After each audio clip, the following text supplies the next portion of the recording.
Pension scheme প্রত্যয় প্রত্যাহারের দাবিতে কর্মবিরতি পালন করছেন পাবলিক বিশ্ববিদ্যালয়ের শিক্ষকরা। ক্লাস পরীক্ষা সহ দাপ্তরিক সব কার্যক্রম থেকে বিরত রয়েছেন তারা। দাবি আদায় না হওয়া পর্যন্ত আন্দোলন চালিয়ে যাওয়ার ঘোষণা দিয়েছেন শিক্ষকরা। রাষ্ট্রায়ত্ত, স্বায়ত্তশাসিত, সংবিধিবদ্ধ বা সমজাতীয় সংস্থায় সোমবার থেকে চাকরিতে যোগদানকারীরা সর্বজনীন পেনশন কর্মসূচি প্রত্যয়ের আওতায় আসছেন। গেল 13ই মার্চ এ বিষয়ে প্রজ্ঞাপন জারি করে সরকার, কিন্তু এর বিরোধিতা করে আন্দোলনে নেমেছেন পাবলিক বিশ্ববিদ্যালয়ের শিক্ষকরা। পাবলিক বিশ্ববিদ্যালয়গুলো একটি অবস্থানে চলে এসেছে।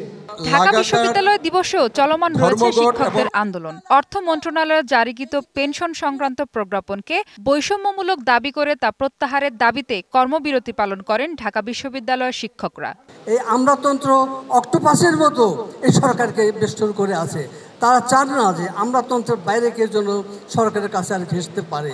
আমরা আহ্বান করব ছাত্র, শিক্ষক, কর্মকর্তা, কর্মচারী সবাই মিলে এই আন্দোলনে আমরা এগিয়ে যাব। পরবর্তীতে আর কোনো ধরনের আলাপচারিতা হয়নি বা অর্থ মন্ত্রণালয় থেকেও আমাদের সাথে কোনো টেবিল টক, ডায়ালগ, ডিসকাশনে যাওয়া হয়নি। ওয়ালটন ফ্রিজ কিনে অনেকের মতো আপনিও হয়ে যেতে পারেন মিলেনিয়াল। সেরা পণ্যের সেরা অফার। 1 জুলাই পুরোদমে ক্লাস শুরু ও নবীনবরণের কথা থাকলেও আন্দোলনের কারণে তা বন্ধ করতে হয়েছে।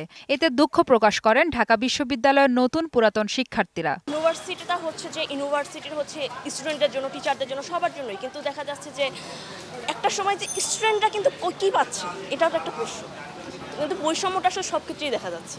আমরা অলরেডি পিছিয়ে আছি, এরপরে যদি আরও বেশি পিছাতে হয় সেটা আসলে সমস্যা, কিন্তু আশা করছি যে এটা তাড়াতাড়ি শেষ হবে। কিন্তু ক্লাস পরীক্ষা বন্ধ করে কর্মবিরতি পালন করছে রাজশাহী বিশ্ববিদ্যালয়ের শিক্ষকরাও। সিনেট ভবনের সামনে অবস্থান নিয়ে তারা বলেন, পেনশন নিরাপত্তা না থাকলে আগামীতে শিক্ষকতা পেশায় মেধাবীরা আসবেন না। আমরা পেনশন স্কিম ভোগ করে আসছি, কিন্তু হঠাৎ করে আমাদেরকে নতুন একটি স্কিমের মধ্যে ঢুকিয়ে দেওয়া হচ্ছে, যেটি আমাদের জন্য অত্যন্ত অসম্মানের এবং অপমানজনক। এটি হচ্ছে আমাদের মনস্তাত্ত্বিক, অর্থনৈতিক এবং আমাদের সামাজিক মর্যাদার প্রশ্ন। পেনশন স্কিম প্রত্যয় প্রত্যাহারে নানা যুক্তি তুলে ধরেন বরিশাল বিশ্ববিদ্যালয়ের শিক্ষকরা।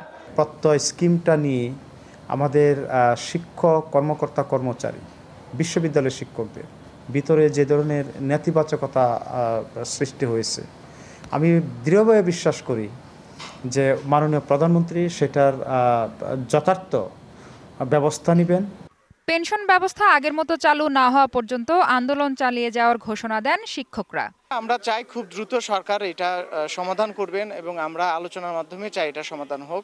যখন সুযোগ সুবিধা কমে যাবে, স্বাভাবিকভাবেই যারা ভালো শিক্ষার্থী তারা শিক্ষকতা পেশায় আসবে না। ক্লাস পরীক্ষা সহ দাপ্তরিক কাজে যোগ দেননি খুলনা বিশ্ববিদ্যালয়ের শিক্ষকরাও। সমস্ত রকমের যে দাপ্তরিক প্রশাসনিক যে সমস্ত কার্যক্রম আছে সেগুলো থেকে শিক্ষক বিরত থাকবেন। সে প্রতিদিন আমরা 12টা থেকে 1টা এই অবস্থান গ্রহণ করব এই খুলনা বিশ্ববিদ্যালয়ের ক্যাফেটেরিয়াতে। প্রত্যয় স্কিমের প্রজ্ঞাপন প্রত্যাহার, সুপার গ্রেডে বিশ্ববিদ্যালয় শিক্ষকদের অন্তর্ভুক্তি এবং শিক্ষকদের জন্য স্বতন্ত্র বেতন স্কেল প্রবর্তনের জন্য আন্দোলন করছেন পাবলিক বিশ্ববিদ্যালয়ের শিক্ষকরা। মাহফুজা বৃষ্টি, ডিভিসি নিউজ, ঢাকা।